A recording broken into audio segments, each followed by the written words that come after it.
This is Naked by the Future Farm, where entrepreneurship is stripped to its vulnerable core. Brought to you by Vladi and Nektarios Lolios. And remember to subscribe, follow, and rate Naked to help us share it with the world. Hey, Vladi. Hey, Nektarios. Happy Sunday to you, to London. You sounded very excited when you said that. Yeah. I'm in my sort of siesta mode because for me it's 3:15, 14 here in Islamabad. I'm currently in Islamabad. We moved from Lahore about 3 days back, and I've had a nice. Okay, again, it does feel weird to talk about it a little bit because I know that a lot of you guys are in different parts of the world, obviously, but most of the world is still locked down. And I've had this sort of thought running through my mind even yesterday where we were at an offsite with one of our companies here nearby Islamabad in like a village, and it was in this green farm. And we made pictures. We had masks, so we were sort of cautious, but on the picture itself, we didn't have masks. It was greenery all around, and we were all smiling, although it was like a proper, strategy offsite and everything.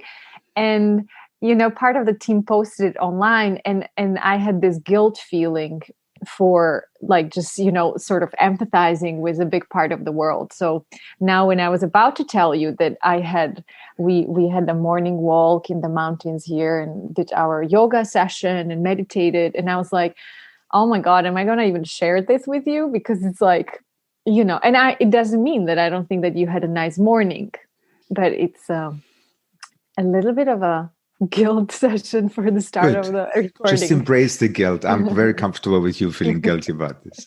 Well, I mean, joking aside, London was yesterday 15, 16 degrees. It was beautifully sunny, and we went for a long walk. And so you can get your little moments of distraction or relief, even in the UK. I think a couple of weeks ago when it was all kind of grey and miserable, everybody was down, but there is this sense of hope in the UK in particular, because the government has announced a sort of timetable for gradually relaxing the lockdown and people going back to some sort of normality. They announced that festivals will be allowed in the late summer, and all the festivals have sold out. And people are desperate for the old life. Right. But of course, Britain being Britain, and I'm very conscious that I'm saying this on the podcast, is people are just desperate to go out and get drunk because that's what you do. Well, maybe when we listen to this in summer, we'll laugh together. God knows what the conditions will be like. But anyhow, I mean, let's not sort of go into the COVID rabbit hole. But it was just a little bit of...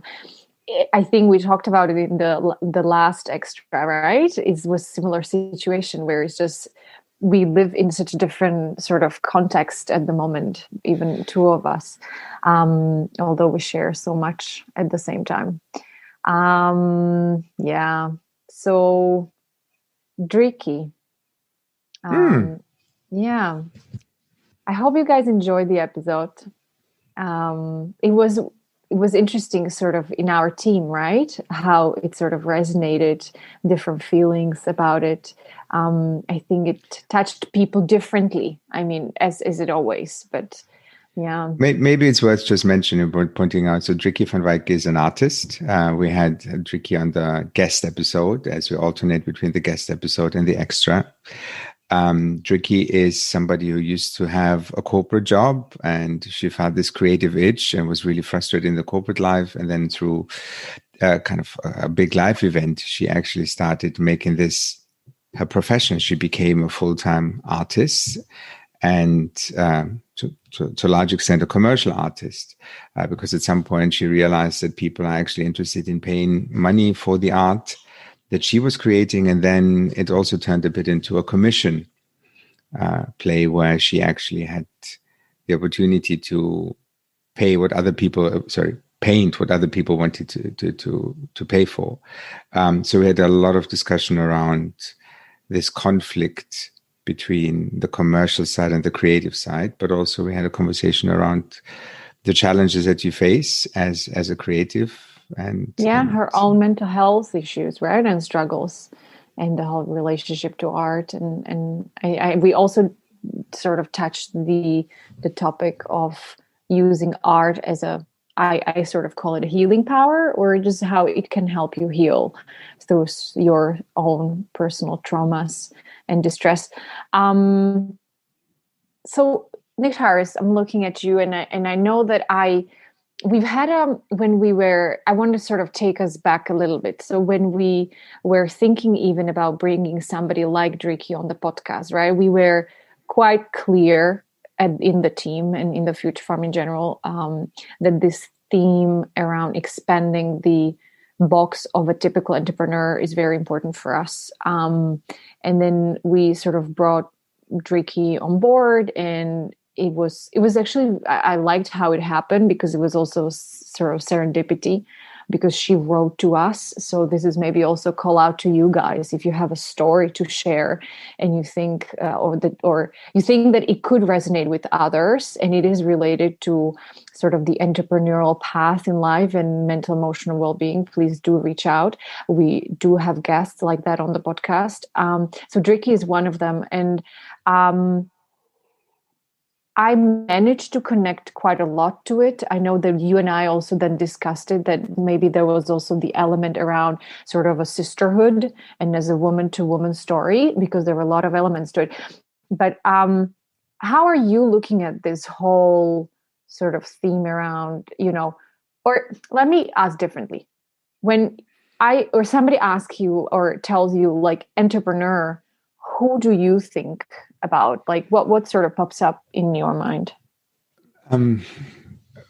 So I used to do this thing when I would speak at conferences and to talk about fintech.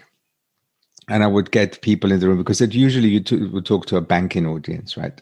And I would say, I want everybody in the room just to close your eyes and imagine you're talking to a startup founder. What do you see in front of you? Oh, you did this and exercise. and then I would say, okay, I give you a couple of seconds, and then you open your eyes, and let me tell you what I think you saw. You saw a 20-year-old in a hoodie, maybe with a beard, sitting in a corner of a cool cafe, tapping away in their laptops, typically a MacBook. And people would laugh, and I say, well, guess what? The average age of a fintech entrepreneur is 43. The average age of a successful fintech entrepreneur is even older than that. So let's start there, because I wanted to explain to people that all these assumptions we make about entrepreneurs, especially about tech entrepreneurs, were wrong. Because it goes back to, we have got this cliche image that comes from Silicon Valley that is like what you see, the caricature, what you would see in a sitcom or in a movie, right? And reality is very different. But in this context, we started also having this conversation about entrepreneurs are very different people. And for me, the trigger was meeting this wonderful guy called Chris Howard, who started a sort of accelerator for the music business, where he works with people in the music business, both creatives, but also engineers, and gets them to understand that in order to succeed, they need to look at themselves as businesses rather than just the creative side or just the artistic side. So my definition of entrepreneurship now is very different from what it was 2 years ago. Because I only knew tech founders, and I knew like the baker around the corner or the hairdresser around the corner. Yeah. But at least it was out of the tech bubble. I'm thinking, I was always intrigued, and I think we talked about it a little bit in the last episodes, or some of the episodes in the past, that I was intrigued by the similarities between the high performers and sort of, I've seen the performers and artists or creative industry, whatever we call them or tag them, fitting the box, and I was intrigued by the sort of relationship and similar journey, similar path, roller coaster. I remember a bunch of conversations where people were sort of pointing to that, the Hollywood superstars, like the actors, actresses, they actually go through a similar journey than a tech entrepreneur. I mean, they also have somebody to invest to them. They have to sell themselves. There is this pressure of being on the stage, so the limelight is on you. Do we say limelight, or did I just make that up? Okay. No. So this was one from the category. I actually take the right one.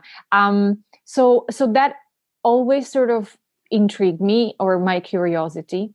And I think when I started going deeper and started actually understanding that those people, it was more from personal experiences. So such as this, to have a friend of mine who is a designer, and we've had a number of conversations where he was actually saying that, in like when I went through the art school, they never taught us or exposed us to make or learn how to make a living from art.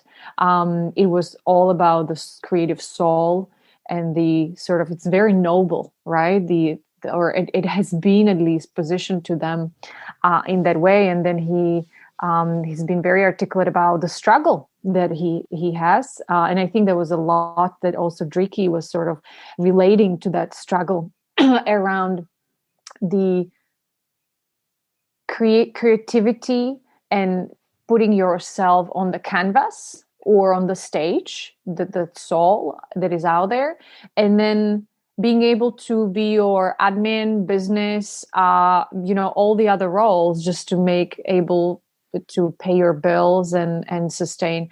And I want to go deeper into this with you also later in today, because when I was reading, I was doing some research before this episode around I was curious about what some statistics says about the types of mental health pressures that artists go through, and really wanted to understand whether my hunch around the similarity of the journey of the sort of typical entrepreneurs that we define them is whether it's linked to what the artists go through. And yeah, so it's very interesting. I mean, the answer very much is yes, big time. So it is still very interesting subject for me to sort of go into. But yeah, I think there's a lot of link. And I generally have a problem with the nobility of art.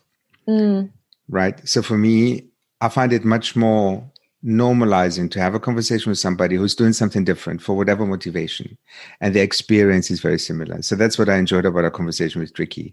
So ultimately, when we talk about the extending the definition of entrepreneurship, it is saying, look, we all have mental health challenges, and there are similarities. The more you're exposed, the more you are the face or the essence of the business, the more likely you are to experience that. But I am, so it's kind of funny because we draw both from our own biases. You come from this because you've got friends who are artists, and you actually are kind of, you connect with them on the nobility of what they do.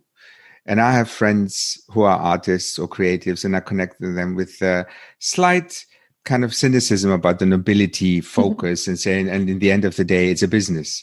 But it comes back to the same thing.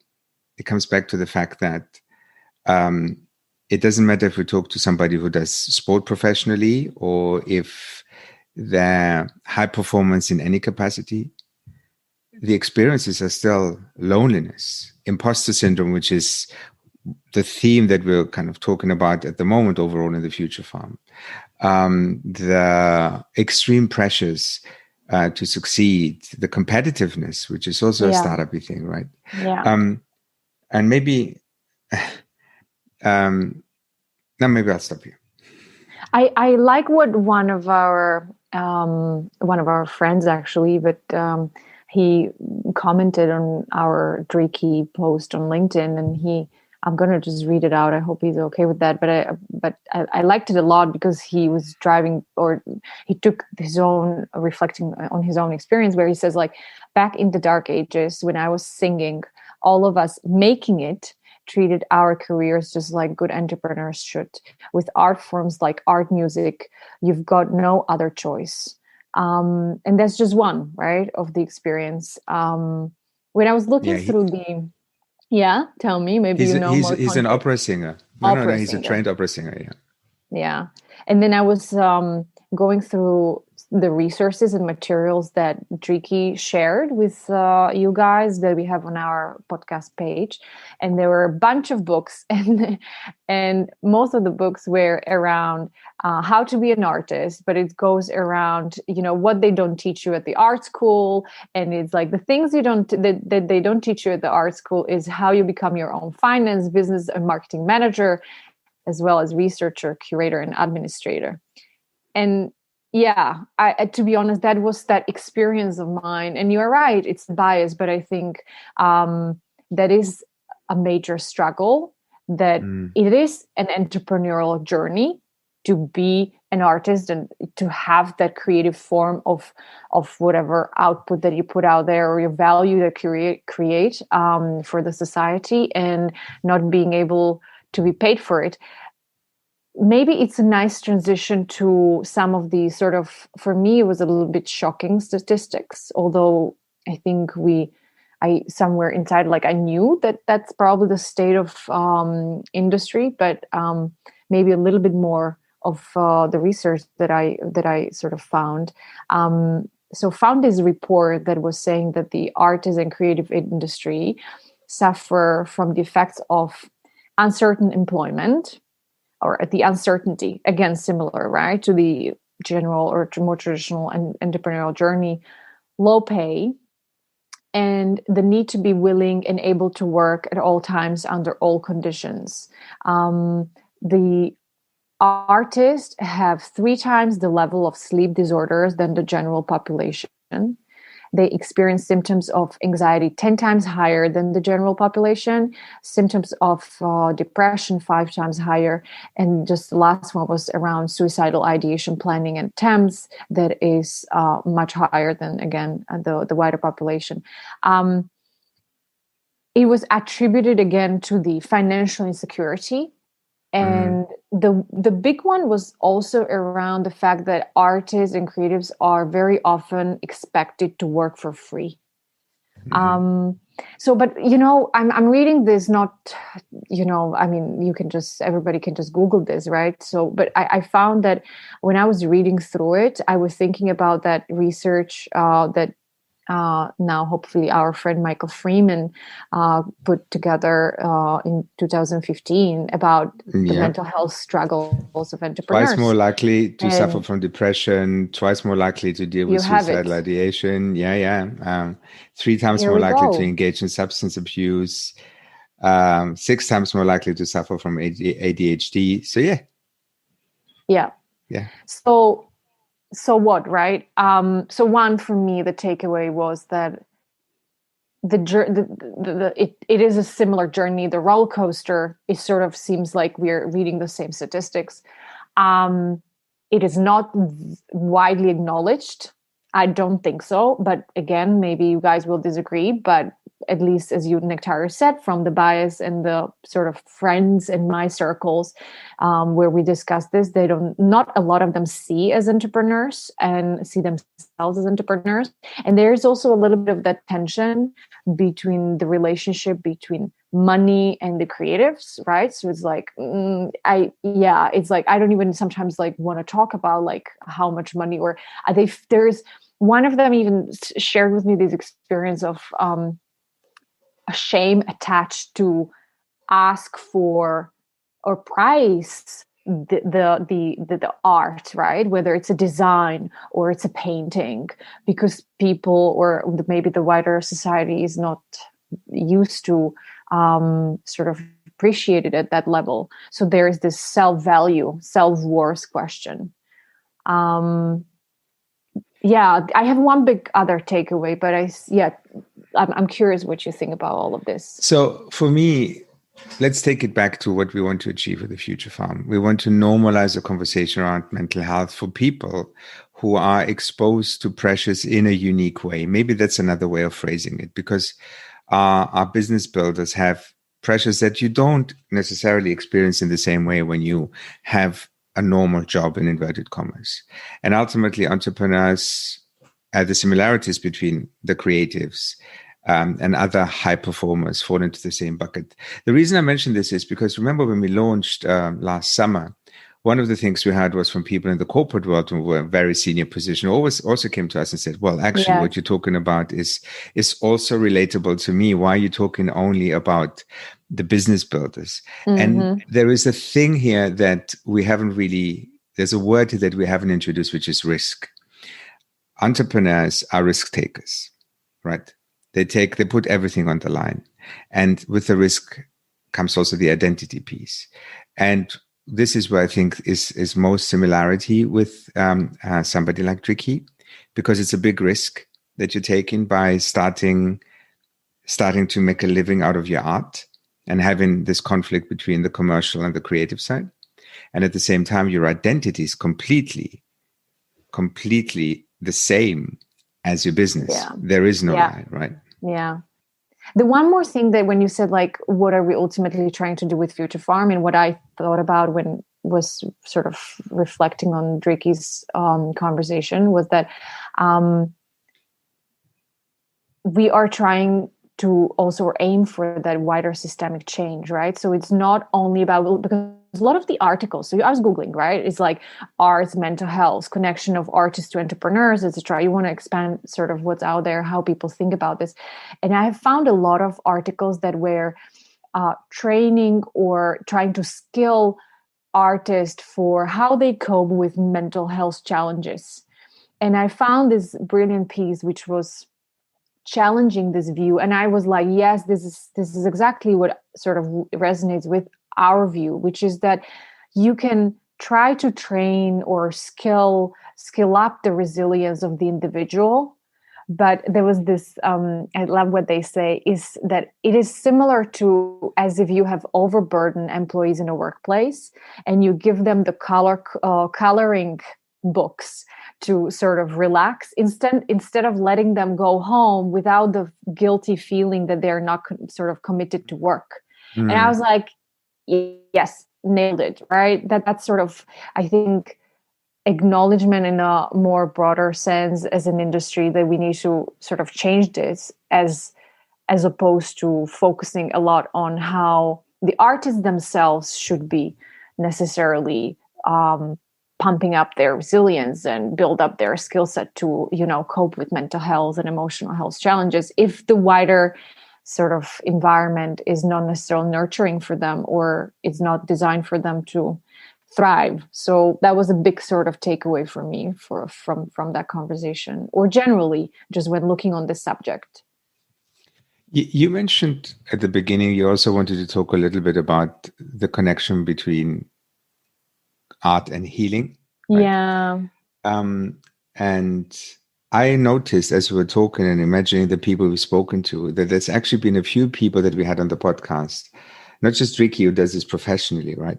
But other people, like James was talking about his painting, right? People write poetry. People find creative outlets as part of their mechanism to deal with whatever happens in their life, right? But you have more insights around that? I was thinking actually about our third co-founder.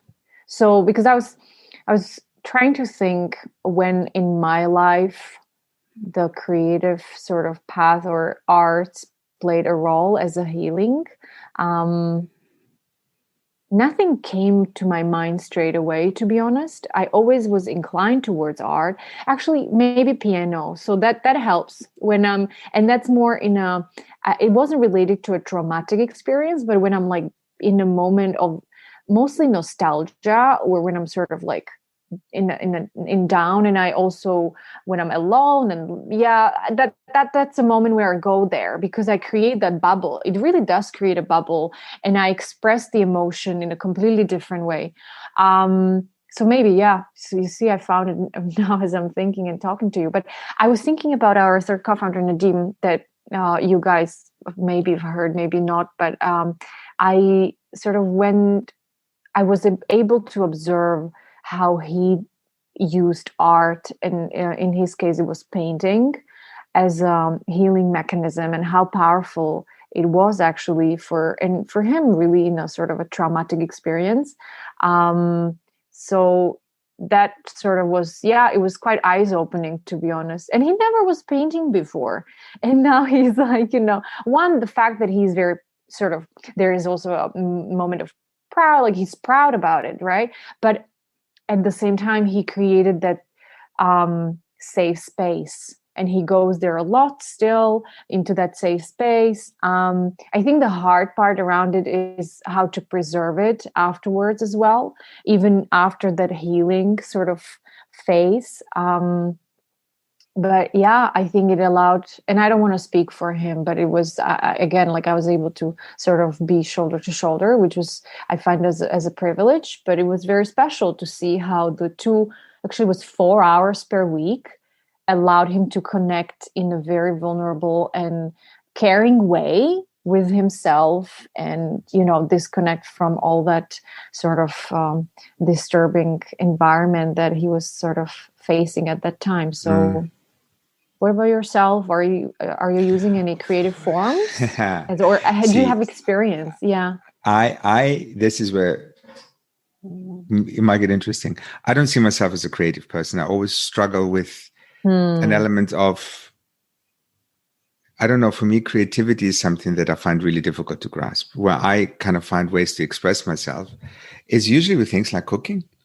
And I do actually experience that as a creative process, but it also does something else, because I know that at the end of it, there's going to be a result.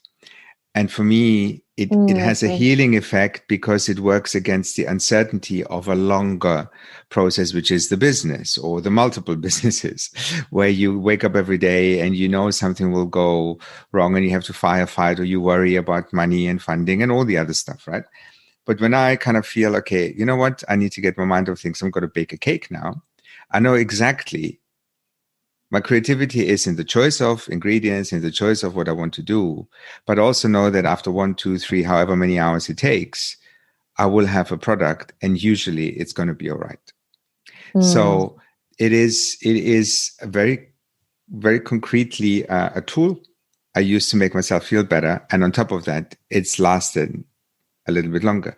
Now, with lockdown, there's been a lot of cake, which means that both Way and I, we put on a bit of weight. But at the same time, I know exactly how to use it. And it does give me that sense of creative excitement. I mean, my creativity goes way back when I was a dancer and I was going to be a choreographer, but that never materialized.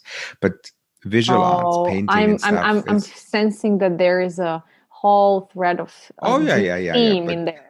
This choreographer, I never went. Yeah, that conversation is for my therapist and not for you, Vladi. I'm gonna get enough of votes or likes or whatever. We're gonna create a peer pressure. No, I hear you. And it's interesting what you're saying, right? Because I would not naturally link the creative process with, let's say, also following some guideline and having that sort of security or certainty of an outcome. But I hear you. I think it doesn't have sort of strict boundaries, or again, maybe some template around how the creative process goes for whom. But I think it's a beautiful space. Yeah, no, go. There's one thing that stayed with me, particularly out of Driekie's episode, which was this: no matter what happens to you, you just show up. Yeah. And she was using this for the creative process, right? Even if you don't feel inspired, you just go and you read about writers who say, you know what? I just have a practice. Every day I would sit down and I might not write anything for 8 hours, but I'll be there. And the next day I'll be there again. At some point, something will start. And it's just showing up as a tool to also manage your mental health, your emotional well-being, just making sure you have a routine, because it's worse if you don't, in a way, right? Because the distractions can take you away. We had the conversation with Driekie, and not long after I started my journaling, and there was like day 3, I thought, do I really want to do it? And then I thought, no, you're going to go. You're going to remember Driekie. You just show up. And that was one of the most rich kind of entries I wrote that day, because at some point things started flowing. So that's a big takeaway for me when I'm thinking about people who aren't the stereotypical entrepreneurs and they have a different kind of context in their life, how they deal with, well, one of the tools is just showing up. Yeah, I like that very much. I hope we will be able to have more non-typical, but maybe we can drop that word, just, entrepreneurs who also define themselves as, let's say, athletes or performers, who don't tick all the typical boxes on our show. Well, we have a couple of names in the pipeline. We do. Anyhow, yeah. I enjoyed it very much. So the last bit, because what you described, Nektarios, was a little bit as having the ritual, having the habit, right, of showing up. And the quote that I found from the author of Atomic Habits was going, entrepreneur's mind, athlete's body, artist's soul. And I thought that's beautiful. And maybe that's a nice place to end, at least on my side. Absolutely. Have a good Sunday, and everybody, wherever you are, in whatever day you are listening to this, because it might not be Sunday, show up for whatever you have out there. Maybe try to experiment with art as a way to help you find your own space, whether it's healing or just your own creativity. It's an exciting journey. You've been listening to Naked by The Future Farm, where entrepreneurship is stripped to its vulnerable core. To learn more about our work, sign up to our newsletter or visit thefuturefarm.co, where you can also apply to be a Naked guest. Naked is produced by Dan Turgel and edited by Catherine Dworke. And remember, subscribe, follow, and rate Naked to help share it with the world.